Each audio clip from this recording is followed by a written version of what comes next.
Assalamualaikum warahmatullahi wabarakatuh. Perkenalkan, nama saya Brian Maulana Mahindra dengan NIM 81111418309, mahasiswa Fakultas Hukum Universitas Negeri Semarang, mahasiswa Hukum Perdata Dagang 3 untuk mata kuliah Metode Penelitian Hukum dan Penulisan Hukum. Di sini saya akan menjelaskan mengenai usulan skripsi yang akan saya ajukan dengan judul Perlindungan Hukum Konsumen Terhadap Penipuan Transaksi Jasa Pengiriman Barang Berbasis Aplikasi Ojek Online.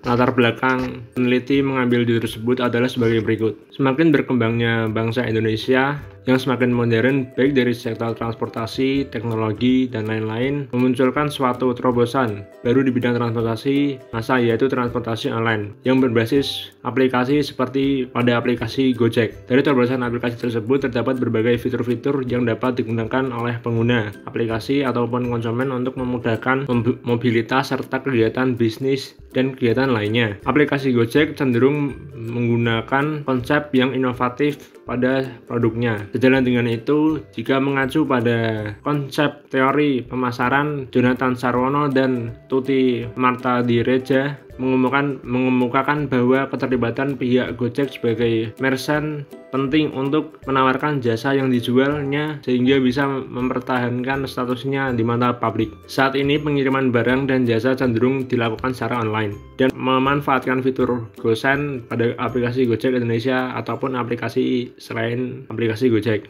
Gojek merupakan perusahaan yang menyediakan jasa transportasi online yang dapat diakses secara online melalui aplikasi yang bisa diunduh pada Google Play Store ataupun App Store serta mampu diakses melalui website. Salah satu fitur yang dapat digunakan pada aplikasi ojek online adalah jasa pengiriman barang yang diantarkan langsung oleh driver ojek online tersebut. Namun di dalam pelaksanaannya masih terdapat celah sehingga dapat terjadinya tindakan penipuan oleh driver ojek online tersebut. Seperti pada kasus pada tahun 2019 yang terjadi oleh konsumen ataupun pengusaha jasa yang bernama Rustiyanti melaporkan adanya praktek kecurangan ataupun modus penipuan yang dilakukan oleh oknum kurir GoSend same day delivery. Hal yang berkaitan dengan adanya tindakan penipuan oleh driver jasa pengiriman barang berbasis online tersebut dapat dikenai pasal 378 yang berbunyi, barang siapa dengan maksud untuk menguntungkan diri sendiri ataupun orang lain secara melawan hukum dengan memakai nama palsu ataupun martabat palsu dengan tipu muslihat ataupun rangkaian kebohongan menggerakkan orang lain untuk menyerahkan barang atau sesuatu kepadanya atau supaya memberi hutang maupun menghapuskan piutang diancam karena penipuan dengan pidana penjara paling lama adalah 4 tahun. Berdasarkan latar belakang di atas, peneliti dapat merumuskan rumusan masalah sebagai berikut.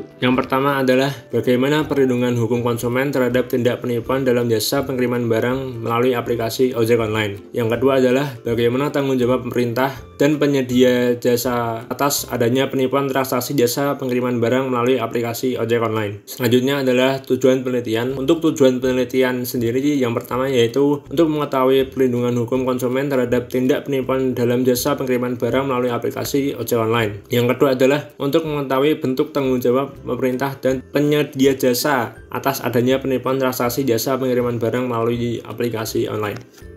Berdasarkan buku Sacipto Raharjo, perlindungan hukum adalah memberikan pengayoman kepada hak asasi manusia yang dirugikan orang lain dan perlindungan hukum tersebut diberikan kepada masyarakat agar mereka dapat menikmati semua hak-hak yang diberikan oleh hukum, atau dengan kata lain perlindungan hukum adalah berbagai upaya hukum yang harus diberikan oleh aparat penegak hukum untuk memberikan rasa aman baik secara pikiran maupun fisik dari gangguan dan berbagai ancaman dari pihak manapun. Terus selanjutnya adalah teori tanggung jawab. Menurut Hans Kelsen, dalam opininya tentang tanggung jawab hukum menyatakan bahwa seseorang bertanggung jawab secara hukum atas suatu perbuatan tertentu atau bahwa dia memikul tanggung jawab hukum. Subjek berarti bahwa dia bertanggung jawab atas suatu sanksi. Selanjutnya adalah teori keadilan. Hans Kelsen dalam bukunya yaitu General of Theory of Law and States berpandangan bahwa hukum sebagai tatanan sosial yang dapat dinyatakan adil apabila dapat mengatur perbuatan manusia dengan cara yang memuaskan sehingga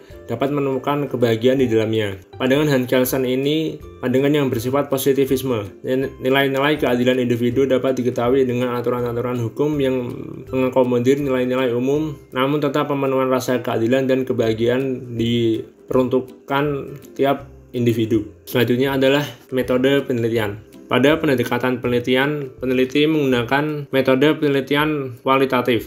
Penelitian kualitatif adalah suatu penelitian yang ditujukan untuk mendeskripsikan dan menganalisis fenomena, peristiwa, aktivitas sosial, sikap kepercayaan, persepsi, pemikiran orang secara individual atau maupun kelompok. Pemikiran ini bertujuan untuk menggambarkan keadaan atau fenomena sosial dari perspektif partisipan.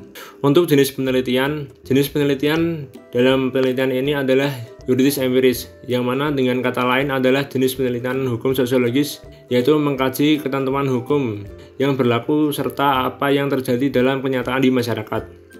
Atau dengan kata lain yaitu suatu penelitian yang dilakukan terhadap keadaan sebenarnya atau keadaan nyata yang terjadi di masyarakat dengan maksud untuk mengetahui dan menggunakan fakta-fakta. Setelah data yang dibutuhkan terkumpul, kemudian menuju pada identifikasi masalah yang pada akhirnya menuju pada penyelesaian masalah. Cukup sekian penjelasan usulan skripsi dari saya. Jika ada kekurangan, mohon kritik dan sarannya. Sekian. Wassalamualaikum warahmatullahi wabarakatuh.